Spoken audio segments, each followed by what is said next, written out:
Stephen King's Salem's Lot. Dramatized in 7 episodes by Gregory Evans.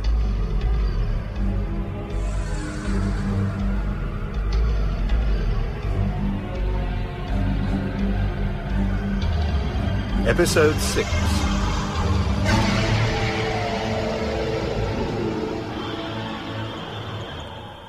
For the second time in my life, I stepped into the Marsten house. This time, of course, I wasn't alone, but I was just as scared as I'd been when I was 9 years old, climbing through a window on a dare. Difference was, now I felt something I hadn't felt as a kid. What was that, Senor Mears? Anger. All the grief and heartache I felt about Susan had turned into rage. I meant to find Barlow and destroy him.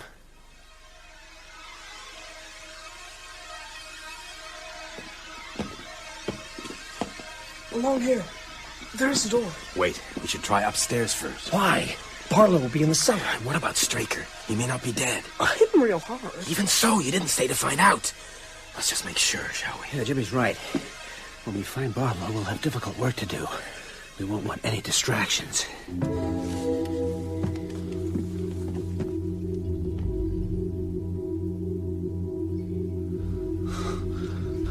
The room at the end. How'd you know that, Ben? You said it was Hubie's room. I remember it very well. Where was Straker when you ran? Lying just inside the door.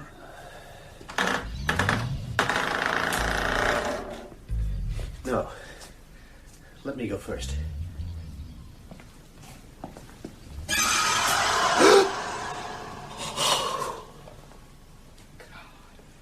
Straker. Holy Mary, Mother of God. His throat Slit like a pig. I'd say he's been dead for about 18 hours. And he's been bled white. Yeah. There's no blood anywhere. Where's all the blood? Barlow. Oh, God, the man must be strong to haul the body up like that. He's not a man. It's a punishment as old as the Bible. Hanging the body of your betrayer upside down so he faces earth instead of heaven. Barlow's still playing games. All this, it's just one more trick to make us waste time. Come on, the cellar.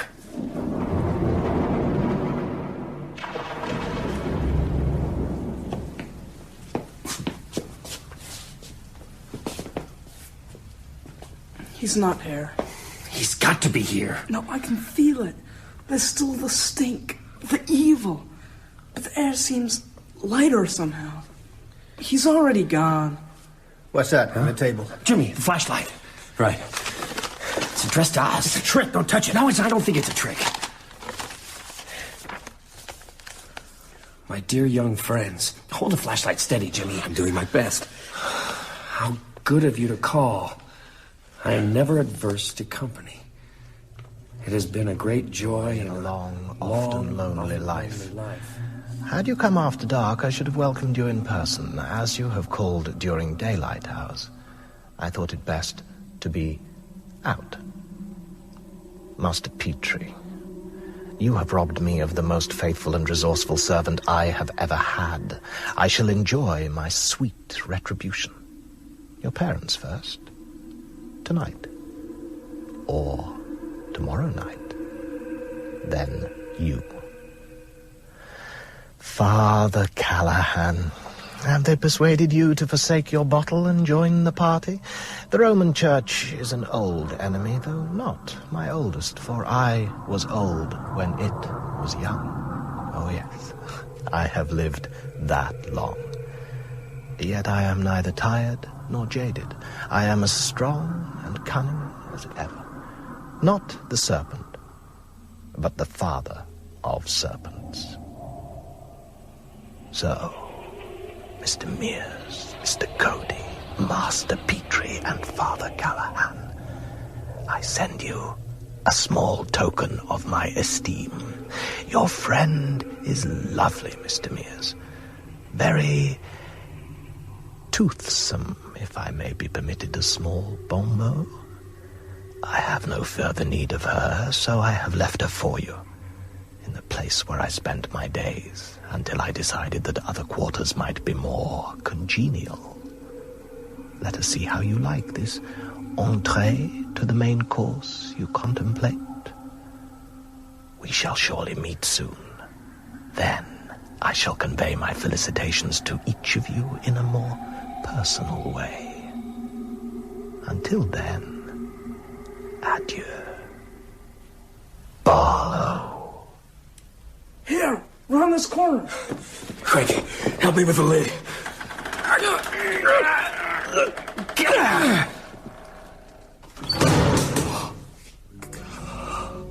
The casket was on a raised dais.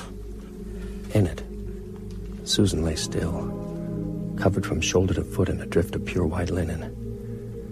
In life, she'd been pretty. Now she'd achieved beauty. Dark beauty. She didn't look dead. Her lips were red, her skin like cream.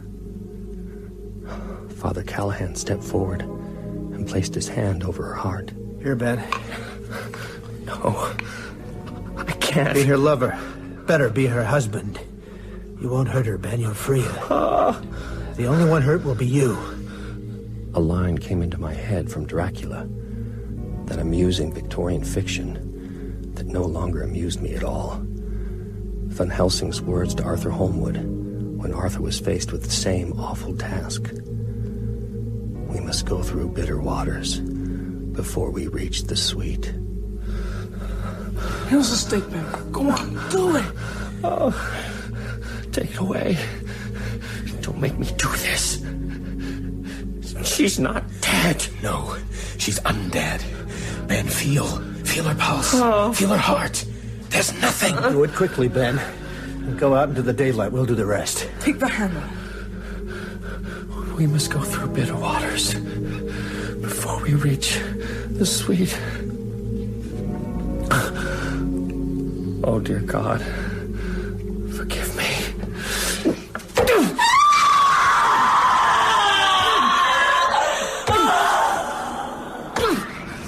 Her eyes shut open, wide and blue. Her lips drew back over wolf-like fangs. Blood gushed from her chest over my hands, my shirt, my cheeks. Again.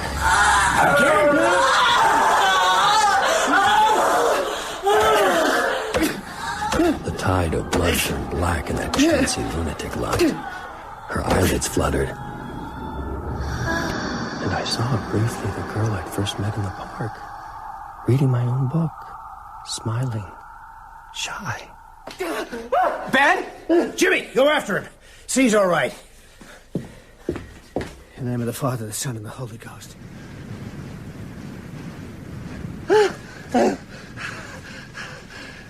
It got all mixed up in my head. The horror. Then and now. Ben? I thought if I looked back, I'd see him. Barlow? You mean Marsten. Grinning at me. The rope around his neck. Ben, it's over. Yes. Jimmy. Jimmy, look at it. Look at what? The house. Can't you feel it? The evil is gone. It's just a house again.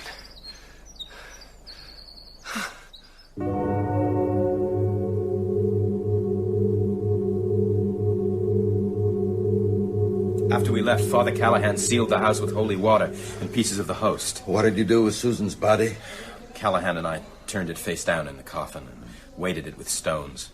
We threw it into the Royal River. I just sat in the car. I couldn't... No, you'd already done enough. Where's Callahan now? He went with Mark. Mark's parents have to be told. Barlow threatened them in the letter. Will they believe it all? Mark thought not. He said his dad's a sensible man. If there's a problem, they'll ask his father to call you. You did well, Jimmy. You too, Ben. Come here. Sit on the bed. There's no comfort for you, Ben. I know that. But Susan is at rest now. Barlow played us for fools. We're like insects to him, scurrying around for his amusement. No. That's far from the truth. He wanted to keep Susan. He wouldn't give up his undead, his children, just for a joke. Think, Ben. Think what you've achieved. Straker, the best servant he ever had, slain by a small boy. How that must have terrified him. And now you've driven him from his refuge, his chosen home, and sealed it. So if he goes there again, he'll die, and he knows that. What does it matter? He got away. Well, where did he sleep today? The trunk of a car, the cellar of one of his victims? Wherever it was, do you think he felt safe? Do you think he liked it? Matt's right, Ben. Maybe we're not winning yet, but neither is he. Now, tomorrow you hunt. Not just the great white shark, but all the little fish. The nights may be his, but in the daytime, you'll hound him until he takes fright and flees. Or until you drag him staked and screaming into the light. Yes, that's good. But let's start tonight, not tomorrow. Right now. No. Tonight we spent together. You and I and Jimmy and Father Callahan and Mark and his parents. Only madmen or saints would challenge Barlow in his mother night, and we neither. You shouldn't have split up. That was bad judgment. I'm worried. Especially about Mark and his parents. Jimmy, will you call them? Yeah, I'll do it now. I'm beginning to know him. I lie in this bed and try to outguess him, put myself in his place. He's lived for centuries. He's brilliant. But his ego has become bloated, so that it's puffed up and poisonous. He's filled with pride, and his thirst for revenge is overmastering. Something to be feared, but also to be used. I think he'll attack tonight. I got through. What's wrong, Jimmy? What happened? The line's dead. I think Barlow's got them.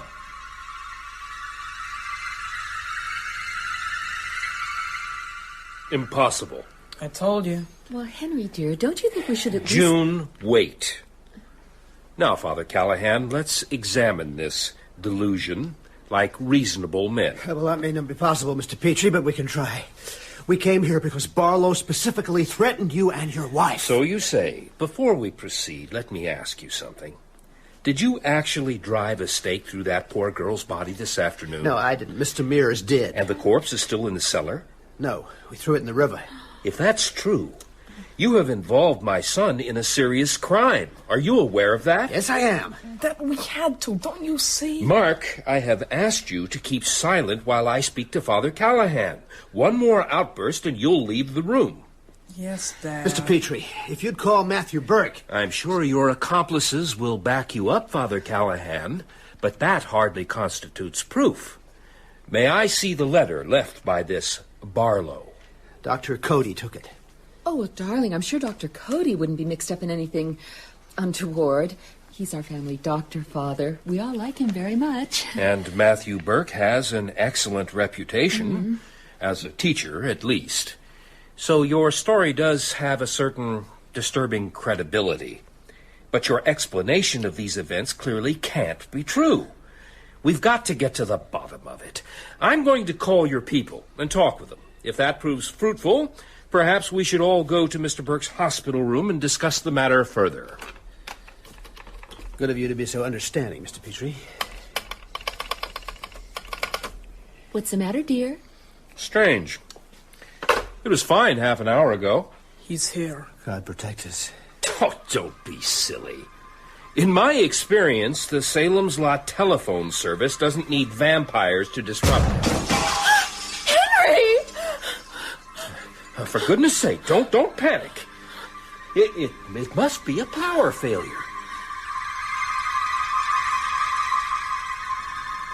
How could we have been so stupid? We must go out there now. No, for the sake of your lives and mine, you must not. But Ben's right, Matt. They need help. They're on their own. Whatever's happening at the Petries, by the time you get there, it'll be over. We must do something. If you go, you'll be playing into Barlow's hands. Think. He didn't need to cut the telephone line. He did it to tell us he's there. He's already split us in two. Now he's trying to divide us again. I'm alone and bedridden. Easy prey. Don't you see it? I guess you're right. Look, I'm not afraid for myself, believe me. Or even for you two. I'm afraid for Salem's Lot. Whatever happens tonight, we must be left to stop him tomorrow. Yes. He's not going to get me till I paid him back for Susan. Maybe they'll make it. I think he's underestimated Callahan. I know he's underestimated Mark. That kid is one cool customer.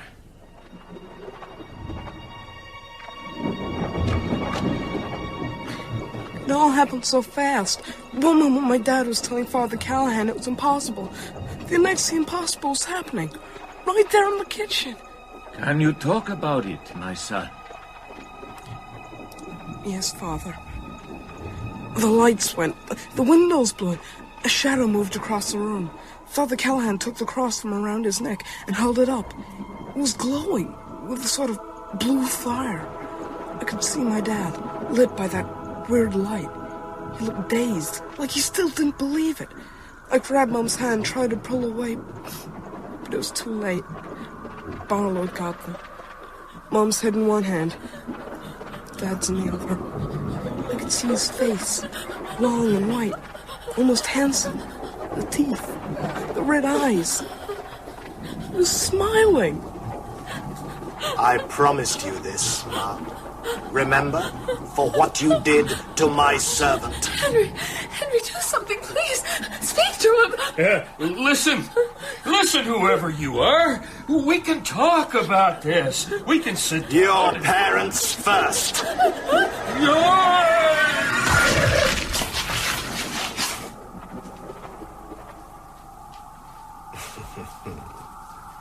So, tell me, young man, how does it feel to be an orphan?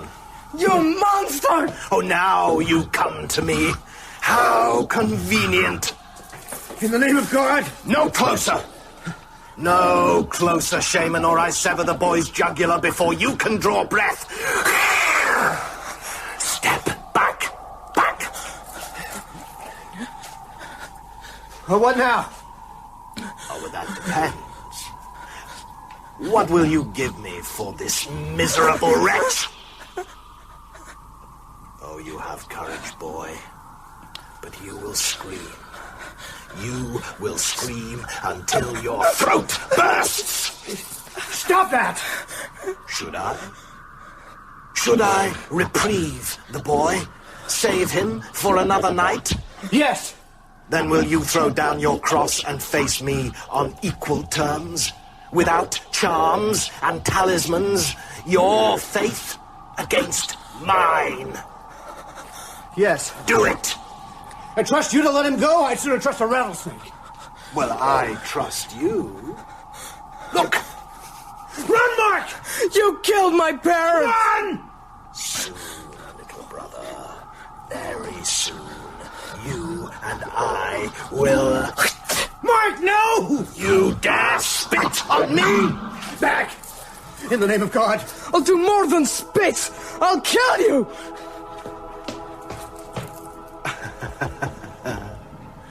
Oh, what a servant he will make. Now, shaman, I have fulfilled my part of the bargain. You fulfill yours. Lay down the cross. I'm a priest. A priest? Don't you have to believe to be a priest? Stay back. I command it. Look at the light. The oh so holy light. See how it gutters and dies. I command it in the name of God. Just like your faith. Nowhere left to go, priest. Here, let me take that. You seem to find it burdensome. No. You thought I couldn't touch this, didn't you? The Holy Cross. You believed it would protect you. Oh, no. Your faith might have saved you, but your faith has just failed. And so this is only base metal. God damn you! Well, I doubt if he can. Not your God, anyway. If you had cast that cross away willingly, you might have beaten me. But you put your trust in the symbol, not what it stands for. You're a disappointment, priest. Oh, it's been so long since I had an opponent of any real worth. That boy makes 10 of you. No. For the undead, there is no memory. And you would welcome that now.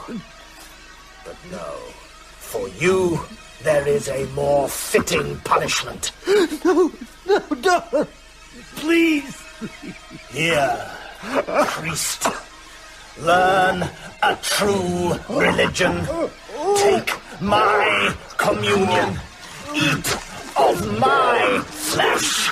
Drink of my blood.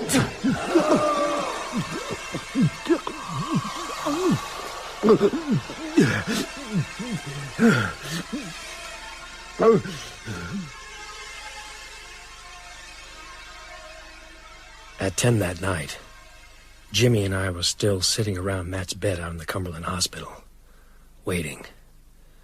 No one spoke much. Matt dozed fitfully, with his mouth open, sighing from time to time in his sleep. He looked very old. Then suddenly, there was shouting downstairs. Nurses ran past the door and we heard a strange, high keening, like an animal in pain. Ben, he's coming! Him or his creatures. Get the door. Kill the light. Have you got the crucifix? I've got it. Ben, Jimmy, where are you? Relax, man. Everything's under control. What's going on? We're not sure. There seems to be some trouble in the lobby. Oh, God, I was afraid of this if Barlow sent one of his undead. Ben! Let me go! Mark! Thank God you got away. Wait, Mark, come here. Lift your chin. Show me your neck. Oh, thank God. Boy, I've never been so glad to see anyone in my life. Where's Father Callahan? I don't know. I didn't wait. Mom and Dad, they're both dead. Barlow killed them. Then he grabbed me. He said he'd let me go if Father Callahan threw down his cross. I ran. But before I ran, I spat on Barlow. I spat on him. And I'm gonna kill him. How did you get here? I ran through the woods. Then I hitched a ride. I can't remember who with. The radio's playing. I remember that. Oh, you poor boy. You poor, brave boy. The commotion downstairs, all that shouting and screaming that was going on around the time Mark turned up. We found out later what it was all about. A woman walked into the lobby out of the night, wearing only slippers and a dirty nightgown. She seemed drugged or hypnotized. Her face was white as bone, her eyes dark, crazy. She asked for Matt's room. When an orderly challenged her, she pulled a gun. There was a struggle. Before she was subdued, the woman clawed the orderly's face with her nails. She died right there on the lobby floor. The woman was Ann Norton, Susan's mother. I don't know what happened to Father Callahan after that night. I heard rumors, but what he did, where he went, I don't really know. All I know for sure is that he was never seen again in Salem's lot.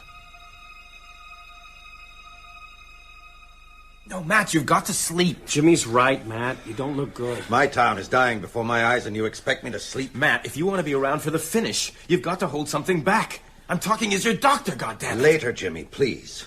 Mark, we're in a desperate situation. I know you've just been through the most terrible ordeal. I can't promise things will get better. There's dreadful work to be done tomorrow. I'm in this, Mr. Burke. As deep as anyone. I won't stop until I've got him. Good boy. Tomorrow, the three of you must go back to Mark's house to make steaks. Right. How many? 300 at least. 500 would be better. No, there can't be as many as that. The undead are thirsty. You have to be prepared. You must go together. You daren't split up, even in daylight. It'll be like a scavenger hunt. You start at one end of town and work towards the other. We'll never find them all, not even if we start at first light and work till dark. You've got to try. With luck, people will believe you. Some might even help. So when dark comes again, much of Barlow's work will be undone. I guess Father Callahan's out of it. Yes, we have to assume he's lost to us. But we must press on regardless. You'll need to be cunning, all of you. Ready to lie. If you're locked up, it'll serve his purpose. And consider this. If any of us do live and triumph, it's quite possible we'll stand trial for murder. Don't sugarcoat the pill, will you? But we all know the most important job. Kill Barlow. Well, that's putting the cart before the horse. First, we have to find him. Mark, come here. Did you see anything tonight? Hear, smell, touch, anything that might tell us where he is? Think carefully. You know how important this is. Nothing. Think again. A leaf clinging to his coat. A burr in his pants cuff. Dirt on his shoes. Oh, I'm sorry. Christ almighty, is he seamless like an egg? How about when he was holding you? Wait a minute. What? What have you got? Chalk. Blue chalk. He had his arm around my neck. I could see his hand. He had long, white fingers, and there were little smudges of blue chalk on them. Just little smears. Blue chalk? School! It must be. Not the high school. We only have yellow and white. I should know. The art department? They use ink and paint, not chalk. Besides, the school's all glass. Where would he hide? Mark, are you sure? Chalk? Yeah, I can see it. I bet the elementary school uses colored chalk. Well, it's like the high school. Lots of windows to let in the sun. He'd hate that. He needs an old building. Dark, dingy. Like the Brook Street School. Could be. What's the Brock Street School? An old timber frame building put up about the same time as the Marsten house. There was a big fuss about it years back. People said it was a fire hazard. So it's not used? Only the ground floor. There are 2 other stories in the basement with all the windows boarded up. That's it. It must be. Sounds good to me. Well, I'm not convinced. It's too obvious. All right. That's enough for tonight. 2 of these with water.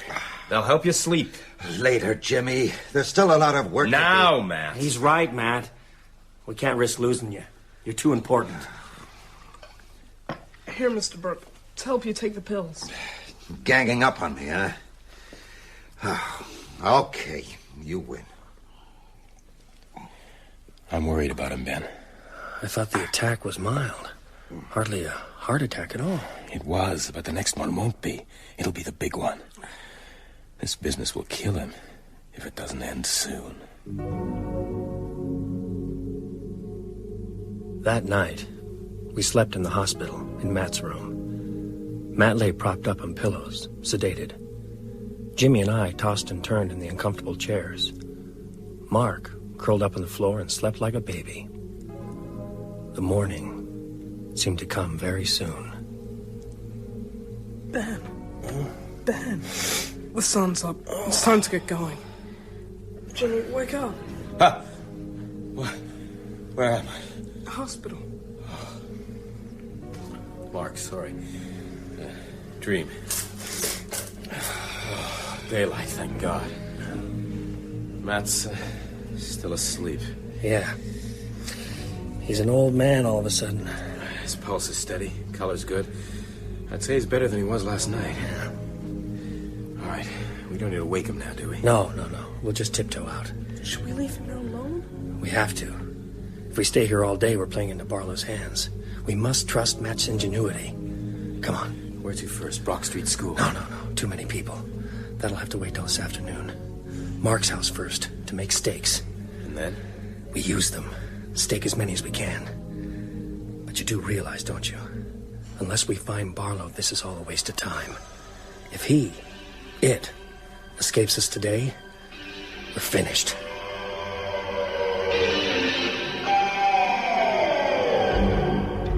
You have been listening to Episode 6 of Salem's Lot by Stephen King, with Stuart Milligan as Ben Mears, Teresa Gallagher as Susan Norton, and Danny Canaber as Mark Petrie. Doug Bradley played Barlow, Gavin Muir, Matt Burke, Kerry Shale, Jimmy Cody, Don Fellows, Parkins Gillespie, Nigel Anthony, Father Callahan, Peter Yapp, Father Grathon, George Parsons, Nolly Gardner, Lorelei King, June Petrie, and Vincent Marzello, Henry Petrie. Salem's Lot is dramatized in 7 episodes by Gregory Evans, with music composed by Elizabeth Parker of the BBC Radiophonic Workshop. The director is Adrian Bean.